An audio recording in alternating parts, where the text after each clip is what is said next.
Here I come. Oh. Here I come. Oh. Well, this doesn't sound like a confident campaign. Democrats are now asking Hillary Clinton to save Joe Biden's failing re-election prospects. A brand new poll shows Nikki Haley absolutely clobbering Joe Biden by a whopping 17 points, and former President Trump defeating Biden by 4 points. And with numbers that bad, panicked Democrats are bringing in Hillary Clinton to boost his campaign and become a key player in the re-election effort. Last month, Hillary hosted a fundraiser that raked in almost $1 million for the big guy's campaign. Hillary is not the only Democrat on the case to save Joe Biden. Quote, Clinton's role is only expected to grow in the new year, but for now, she's filling a space that at a later point in the campaign season, former President Barack Obama will join. Okay, so if we've got these numbers where Nikki Haley is 17 points ahead and, Donald Trump is 4 points ahead, although, Nikki Haley's numbers, I guess it depends on the poll. What is Hillary Clinton going to do to save the day, Jesse? She knows how to lose to Donald Trump. I wouldn't be asking her for much advice. She probably leaked that she's going to be taking a bigger role in the campaign. She held a nice fundraiser at Chappaqua, and she placed this in Politico. I don't know what really she adds. But you're right.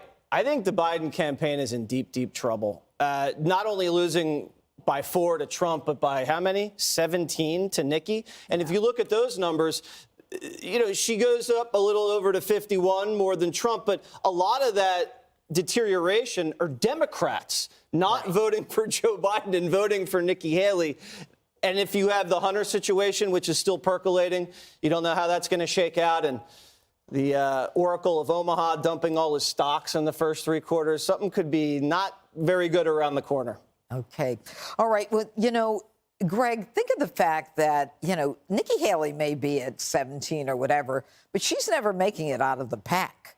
So, and with Donald Trump in Iowa, I mean, he's crushing everybody in Iowa. Maybe it's about VP. Who knows? Too soon to tell. But if I were Joe Biden, I would be worried. Hillary coming aboard, like you said, she's not known for winning elections. This is kind of like asking Sammy the Bull to take care of your loud neighbor.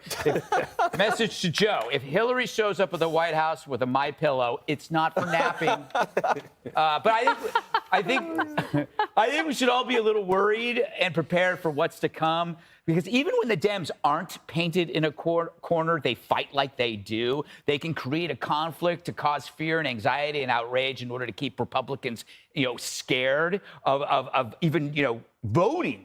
And I think they're in a terrible spot now, hence the green light for calling everybody Hitler or that Trump is going to end democracy. That, again, is to allow any efforts, legal or otherwise, to destroy the candidacy. We've been watching these marches, the protesters screaming for genocide. That's going to morph. It's going to morph into a different kind of protest, but with the same obsession. It's going to go nuclear, but it won't just be anti-Semitism. It's going to be anti-everybody who is not on board. Harold, if Trump is beating Biden on the border by 30%, inflation by 21%, the economy 17%, what else besides abortion does Biden have going for him?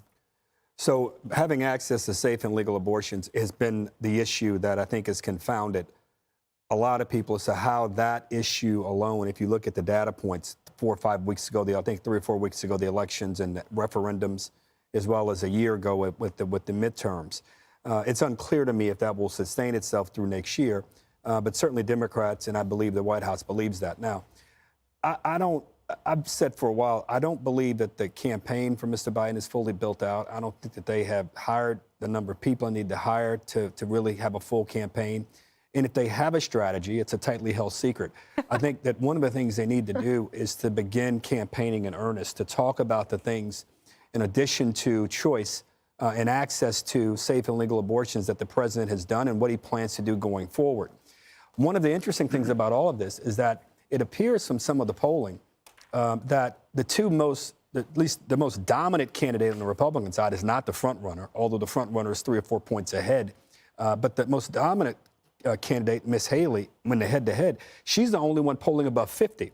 we all know, but Dana and I know in particular, having been in these campaigns, being in the lead but not being above 50 is different. When you're above 50, I don't care if your lead's 4 points or 14 points, it's a different way to run. It's a different way to run in a campaign. I always thought in 2016 that President Trump, then candidate Trump, was going to win because Mrs. Clinton, as much as she was ahead of him, she was never above 50 in any of the battleground states.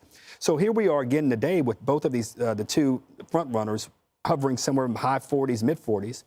And you have another candidate that's way ahead. I think that as we get closer here to January 15th and January 23rd and February 8th and February 23rd, the dates of some of the important contests, early contests, Republicans are going to have a big choice to make.